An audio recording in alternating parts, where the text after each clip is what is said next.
Imagine for a heartbeat that the universe simply let go. You're sitting at your desk, you're walking your dog, you're mid-sentence in a coffee shop, and then, without a flash of light or a roar of thunder, the most fundamental contract of your existence is unilaterally canceled. Gravity is gone. Not for a lifetime, not for an hour, just for one single solitary second. You might think a second isn't long enough for the world to end. You'd be wrong. In those 1,000 milliseconds, the Earth doesn't just lose its weight, it loses its soul. The invisible glue that has held every atom together since the dawn of time vanishes, and for one terrifying tick of the cosmic clock, the entire planet becomes a ghost. By the time you realize something is wrong, the catastrophe is already over. But the world you return to will never be the same. This is the anatomy of a global heart attack. This is what happens when the Earth forgets how to hold on. The first millisecond is a whisper. If you're indoors, you don't float away immediately. Instead, you feel a sickening lurch in your gut, that terrifying elevator drop sensation, amplified to an existential degree. But outside,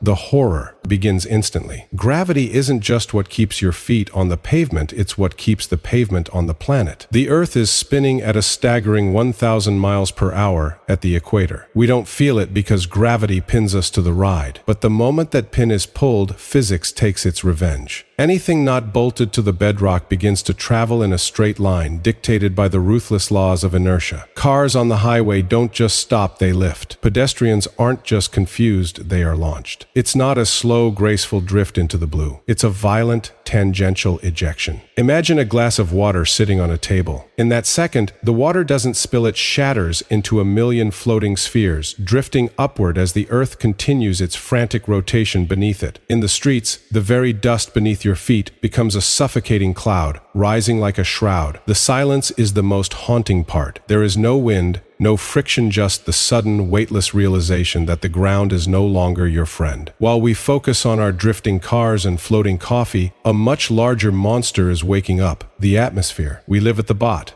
of a vast ocean of air. Miles of nitrogen and oxygen press down on us with immense pressure, held in place solely by the Earth's gravitational pull. Without gravity to tether it, the atmosphere experiences a catastrophic decompression. It begins to expand outward into the vacuum of space at supersonic speeds. For you, this feels like the air being sucked out of your lungs by a cosmic vacuum. The pressure inside your inner ear screams. The sky doesn't just change color, it begins to bleed. Clouds, once heavy with rain, lose their structural integrity and disperse into a chaotic mist. But the water is worse. The oceans, the sheer mass of the Pacific and the Atlantic, is held in their basins by gravity's iron grip. When that grip fails, the crust of the Earth, compressed for eons by the weight of the seas, suddenly recoils. It's called elastic rebound. The seabed jumps. The water, suddenly weightless, doesn't just wave, it bulges. 1 trillion tons of salt water begin to lift off the floor, preparing to come back down with the force of 1 billion sledgehammers the moment the second is up. Now, look at yourself. Deep inside your veins, your blood is governed by pressure and flow,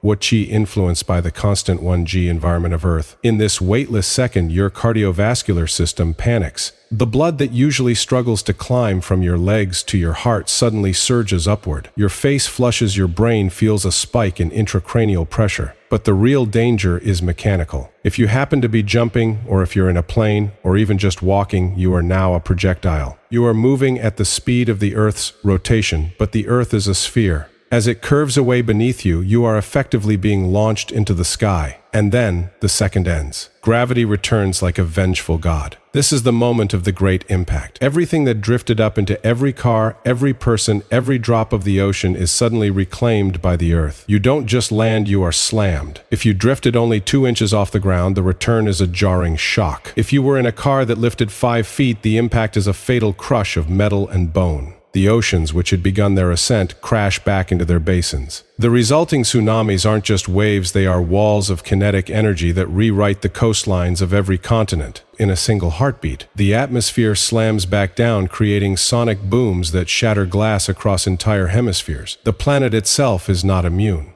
The Earth is not a solid billiard ball, it's a pressurized sphere of molten rock and shifting plates. Gravity acts as a lid on a boiling pot. When you remove that lid for 1 second, the internal pressure of the mantle pushes outward. The tectonic plates, usually locked in a deadly embrace by the weight above them, slip. Massive earthquakes ripple through the crust, triggered by the sudden breathing of the planet. Volcanoes, their magma chambers suddenly relieved of pressure, may vent violently. We often think of ourselves as masters of this planet, but this 1 second proves we are merely tenants living by the grace of a force we cannot see and rarely acknowledge. We are tiny, fragile biological machines held together by a cosmic tether. In this hypothetical second, we see the fragility of the ordered world. The skyscrapers that swayed in the weightless air now settle with structural fractures that will lead to collapses hours later. The power grids, snapped by the sudden movement of the Earth's crust, go dark. When the dust settles literally and the survivors look up at a sky that is once again blue,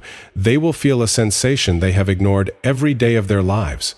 Wait! The simple, mundane pressure of your feet against the floor. The way your blanket presses against your chest at night. The way a child's hand feels heavy in yours. These aren't just physical facts, they are the universe holding on to us. We spend our lives dreaming of flying, of breaking free from the surly bonds of Earth. But the truth is, those bonds are the only things keeping us from dissolving into the cold, indifferent void. We are anchored to this rock by an invisible thread of attraction that spans the vacuum. If gravity disappeared for 1 second, it wouldn't just be a disaster. It would be a revelation. It would remind us that we are not floating through the void alone. We are being held, and perhaps in the grand, terrifying silence of the cosmos, being held is the greatest miracle of all. Cherish the ground beneath you. It is the only thing keeping you from the stars.